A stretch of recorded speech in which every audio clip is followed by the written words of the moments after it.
খেতে। আরে বল্টু, এই আম কার থেকে কিনেছিস রে? এমন স্বাদ যেন অমৃত। কার থেকে আবার? মিসকের থেকে কিনেছি। এলাকার সবাই মিসকের থেকে আম কেনে, জানেন? তার গাছের আম বেশ মিষ্টি আর সুস্বাদু। আম আমার ভীষণ প্রিয়, বুঝলি বল্টু? ওই গাছ আমার চাই।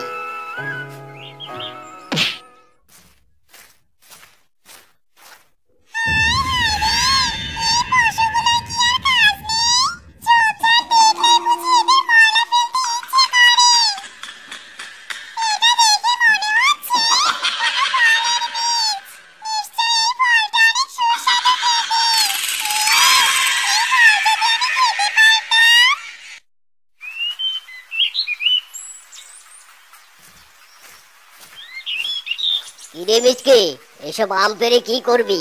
এ কি মোড়ল মশাই যে? কি আবার করব মশাই? এসব আম বাজারে বিক্রি করতে নিয়ে যাব। শোন মিচকে, তোর ভিটেখানা আমার বেশ মনে ধরেছে। এইখানে বেশ ভালো ফুলের বাগান করা যাবে। এসব আপনি কি বলছেন মোড়ল মশাই? এই ভিটে আমার বাপ দাদারা বলেন।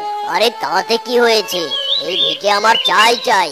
এই নে ধর, এখানে কিছু টাকা আছে। এই টাকা নিয়ে অন্য কোথাও চলে যা। এই ভিটে আজ থেকে আমার, বুঝলি? দয়া করে এমন কথা বলবেন না মোড়ল মশাই। এই ভিটেতে আমার বাপ মায়ের স্মৃতি মিশে আছে। এই ভিটে আমি কিছুতেই বিক্রি করব না। হারামজাদা, আমার মুখের উপর কথা বলছিস? তোর সাহস তো কম নয়। আমি যেটা চাই সেটা আমি নিয়েই ছাড়ি। দয়া করুন মোড়ল মশাই, দয়া করুন। এই ভিটে ছেড়ে আমি যাব কোথায়? এই ভিটে আমি ছাড়তে পারবো না। এই বল্টু, হারামজাদাটাকে উত্তম মধ্যম দিয়ে এখান থেকে বের করে দে। আহ! উহ! হায় খোদা, তুমি আমায় এভাবে নিঃস্ব করলে। এই ভিটে ছেড়ে আমি এখন কোথায় যাব?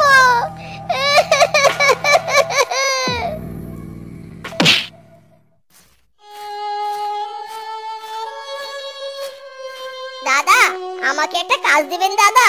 আমি সব রকমের কাজ করতে পারি। কাজ দেবো মানেটা কি? মগের মুলুক নাকি? হ্যাঁ, তোকে চিনি না জানি না, শুধু শুধু কাজ দিতে যাবো কেন? হ্যাঁ, যা ভাগ এখান থেকে। আমি বড় অসহায় গো দাদা। এই দুনিয়ায় আমার মাথা গোজার একটু ঠাঁই নেই। দয়া করে আমায় একটা কাজ দিন না দাদা। আচ্ছা ঠিক আছে, এত করে যখন বলছিস তবে তোকে একটা কাজ দিতে পারি, কিন্তু সেটা শুধুমাত্র আজকের জন্য। এরপর তোর কাজ যদি আমার ভালো লাগে তবেই তোকে কাজে রাখবো। ঠিক আছে দাদা।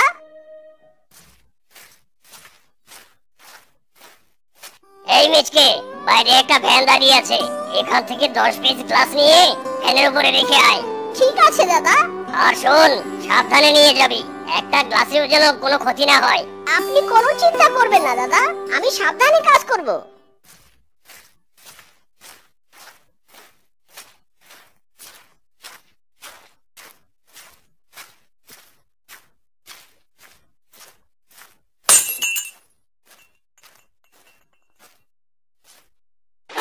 হারামজাদা, কাজ করতে পারিস না, তবে কাজ করতে এসেছিস কেন? হায় হায় রে, আমার কত দামি গ্লাসটা ভেঙে ফেললো। এই হারামজাদা, ওই লোকসানের টাকা এবার কে দেবে? আমাকে মারবেন না দাদা, আমি আসলে সাবধানেই কাজ করছিলাম। জানি না কি করে গ্লাসটা পড়ে গেল। দয়া করে আমায় মারবেন না দাদা, মারবেন না। হারামজাদা, তোকে মারবো না তো কি করবো? তোর জন্য আমার কতগুলো টাকা লোকসান হয়ে গেল। আহ! ওরে বাবা, দয়া করে আমাকে মারবেন না দাদা, মারবেন না। আমার ভুল হয়ে গেছে। আমাকে ছেড়ে দিন দাদা, ছেড়ে দিন। অত ছাড়া, ভাগ এখান থেকে। কখনো যেন তোকে এখানে আর না দেখি।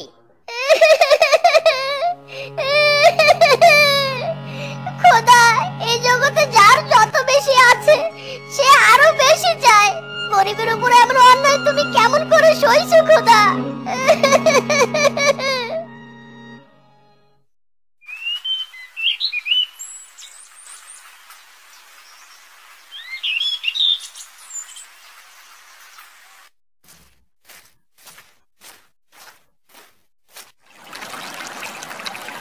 এই এই কে কে? যত সব পাগল ছাগলের দল, ঘুমানোর আর জায়গা নেই নাকি? হ্যাঁ, আমার দোকানের সামনে ঘুমাতে হবে? দাদা, একটু ঘুমিয়েছি, তাই বলে এমন ব্যবহার করতে হবে আমার সাথে? একেই বলে চোরের মায়ের বড় গলা। একেই আমার জায়গায় ঘুমিয়েছে, তার উপর আবার বড় বড় কথা বলছে। যা ভাগ এখান থেকে, যত সব।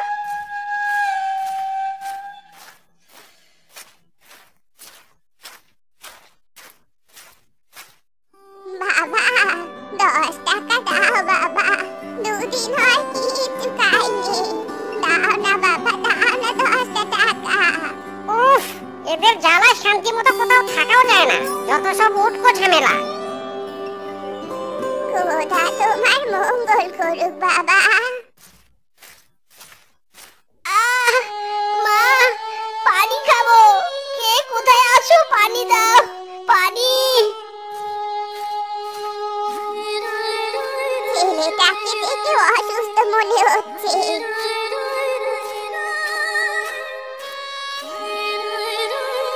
ও মা, এ তো জ্বরে পুরো কাঁপুড়ে যাচ্ছে। কি করি এখন? এই তো যাই, এই টাকা দিয়ে ছেলেটার জন্য দুটো জ্বরে বড়ি কিনে আনি গিয়ে।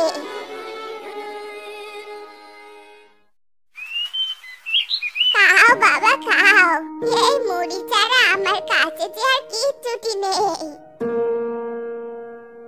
এবারে বড়ি দুটো খাও তো বাবা।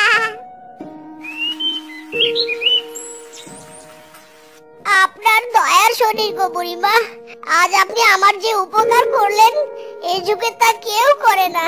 তুমি কে গো বাচ্চা? এই এলাকায় তো তোমাকে আগে কখনো দেখিনি। আমি এক হতভাগা বুড়িমা, এই দুনিয়ায় আমার নিজের বলতে কিছুই নেই। আরে জীবন, আচ্ছা বাবা, আমি এবার যাই, সন্ধ্যা হয়ে আসছে, বাড়ি যেতে হবে, নয়তো রাত হয়ে গেলে অন্ধকারে আর আসতে পারবো না। খোদা, যাদের অর্থ আছে তাদের কারো সাহায্য করার মতো মন নেই, আর যাদের অর্থ নেই তাদের অন্যকে সাহায্য করার মতো বিশাল মন আছে। আমি আর এভাবে পথে পথে কতদিন ঘুরবো? আমার বাড়ি ঘরের স্মৃতি, সেই আম গাছ, সবার কথা যে আমার ভীষণ মনে পড়ে।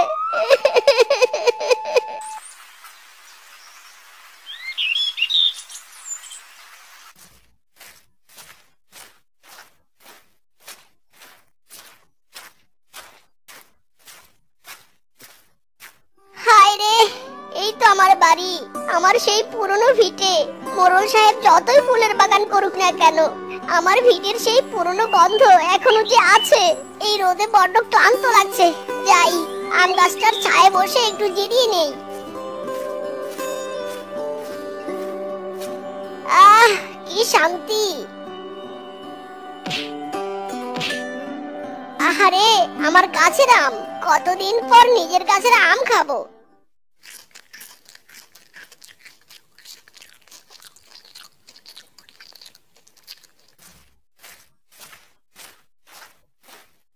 এই বদমাশ, তুই এখানে এসেছিস কেন? হ্যাঁ, আর তোর সাহস হলো কি করে? তুই আমার অনুমতি ছাড়া আমার গাছের আম খেয়েছিস, হারামজাদা! মোড়ল সাহেব, আম দুটো আমি পারিনি, আমার সামনে পড়েছে তাই আমি খেয়েছি মোড়ল সাহেব। আর এই গাছ তো একদিন আমার ছিল। হারামজাদা, অত কিছু আমি শুনতে চাই না। আমার গাছের আম খেয়েছিস, এবার আমাকে আমের মূল্য বুঝিয়ে দে। আমার কাছে কোনো টাকা নেই মোড়ল সাহেব, আমি কোনো টাকা দিতে পারবো না। টাকা দিতে পারবি না তো কি হয়েছে? তোর গলার চেনটা আমাকে দে। দুটো আমের মূল্য একটা চেনের মূল্যের সমান হয় কি করে মোড়ল মশাই? আর তাছাড়া এই চেন আমার মায়ের স্মৃতি, এই চেন আমি কিছুতেই দেব না। কি বললি, দিবি না? কিন্তু এই চেন তো আমি নিয়েই ছাড়বো। এই বল্টু, দাঁড়িয়ে থাকবি নাকি চেনটা নিয়ে আসবি? দয়া করুন মোড়ল মশাই, দয়া করুন, আমার মায়ের শেষ স্মৃতিটুকু কেড়ে নেবেন না।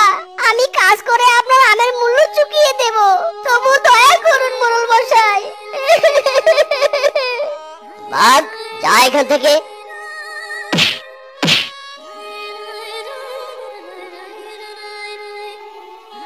মা গো, আমি পারলাম না মা, তোমার স্মৃতিটুকু আমি ধরে রাখতে পারলাম না। আমার মতো অপদার্থ আর কেউ নাই মা, কেউ নাই।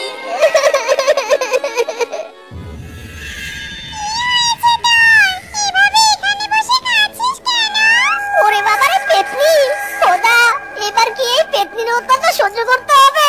ওরে বাবা! তুই আমাকে দেখে ভয় পাস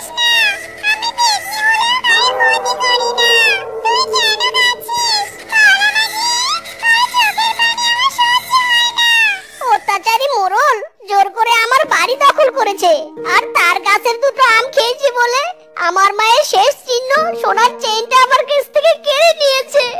এই দুনিয়ায় অসহায়দের কেউ নেই, কেউ নেই। আমি তার কষ্ট বুঝতে পারছি। তোকে দেখে আমার ভীষণ মায়া হচ্ছে। এই নে, এই ফলের বীজটা কোনো সাধারণ ফলের বীজ নয়। এটা 7 ফলের বীজ। এই বীজ তুই রোপণ করবি, আর তারপর সেই সব ফল বিক্রি করে সেই টাকায় দিন কাটাবি। কিন্তু আমার তো কোনো ভিটে নেই, এই বীজ আমি কোথায় রোপণ করব? তাহলে শোন, এখান থেকে 20 গজ দূরে গেলে একটা বাড়ি দেখতে পাবি। ওই বাড়িতে কেউ থাকে না। এখন থেকে ওই বাড়ি তোর, আর ওই বাড়ির উঠোনে এই 7 ফলের বীজটা রোপণ করবি। আচ্ছা ঠিক আছে, তুমি যেমনটা বলছো আমি তেমনটাই করব। একটা কথা শুনে রাখ, আমি কিন্তু রোজই গাছে গিয়ে 7 ফল খেয়ে আসবো। ঠিক আছে পেতনি, তাতে আমার কোনো আপত্তি নেই।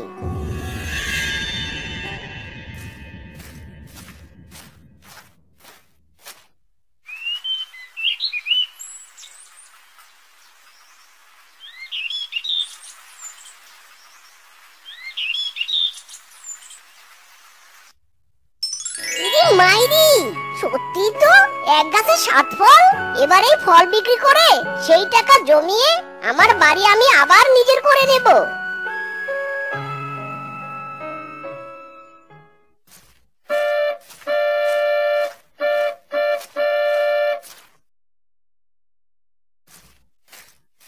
এই হারামজাদা, কি চাই? এখানে আবার কেন এসেছিস? বড় সাহেব, এই নিন 2টো আম। এবার আমাকে আমার সোনার চেনটা ফিরিয়ে দিন। আরে পাগল হয়েছিস নাকি? একটা সোনার চেনের দাম কত জানিস তুই? যা ভাগ এখান থেকে। মাত্র 2টো আমের বদলে সোনার চেন ফিরিয়ে নিতে এসেছে। আহ, কেন মোড়ল সাহেব? সেই দিন তো আপনার গাছের 2টো আম খেয়েছি বলেই আপনি আমের মূল্য হিসেবে আমার চেনটা কেড়ে নিয়েছেন। তাহলে আজ কেন 2টো আমের বদলে চেন ফিরিয়ে দিবেন না বলুন? মানে তোর এসব কথা শোনার সময় আমার নেই। এখান থেকে দূর হ বলছি। যদি টাকা দিয়ে চেন ফিরিয়ে নিতে পারিস তবে আসিস। এখন মানে কেটে পড়, কেটে পড় এখান থেকে।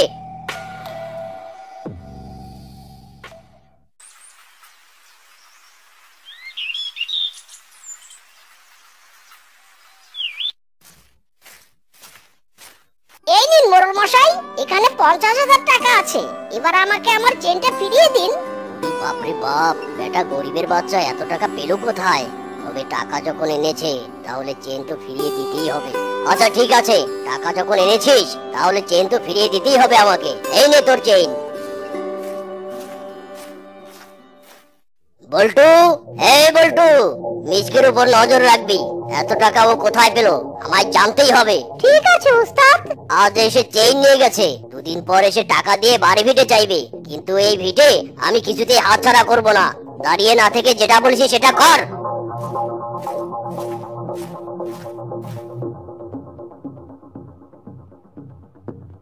ও তাহলে এই ব্যাপার, এক্ষুনি উস্তাদকে সব জানাতে হবে।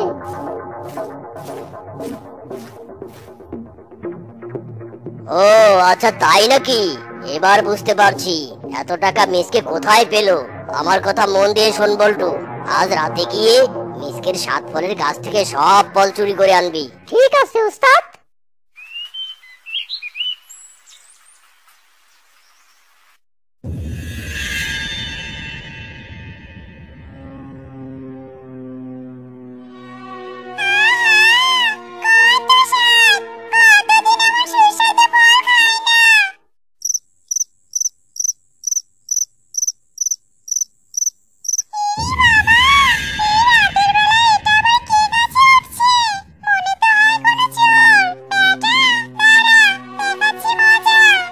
এবার তাড়াতাড়ি ফলগুলো পারি। এই কে রে? ওরে বাবা রে, ভূত!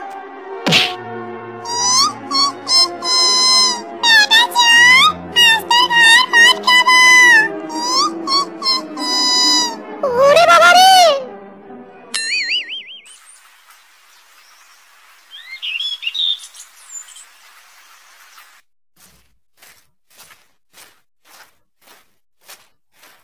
বেটা মিসকে চলে গেছে, এবার চল, কাল রাতে তো ভূত তোকে ভয় দেখিয়েছে তাই না রে? আজ তো দিনের মধ্যে এসেছি, এবার দেখবো কোন ভূত আসে। নে এবার তাড়াতাড়ি গাছটা কেটে ফেল। দূরও বেটা, শরীরে শক্তি আছে না নাই? বুঝেছি, তোকে দিয়ে হবে না, দে আমাকে দে। ওরে বাবা রে, এই কেমন কাণ্ড! গাছ তো কিছুতেই কাটা হচ্ছে না, কিন্তু ফলগুলো যেন আমাদেরকে আক্রমণ করে বসলো। ওরে বাবা!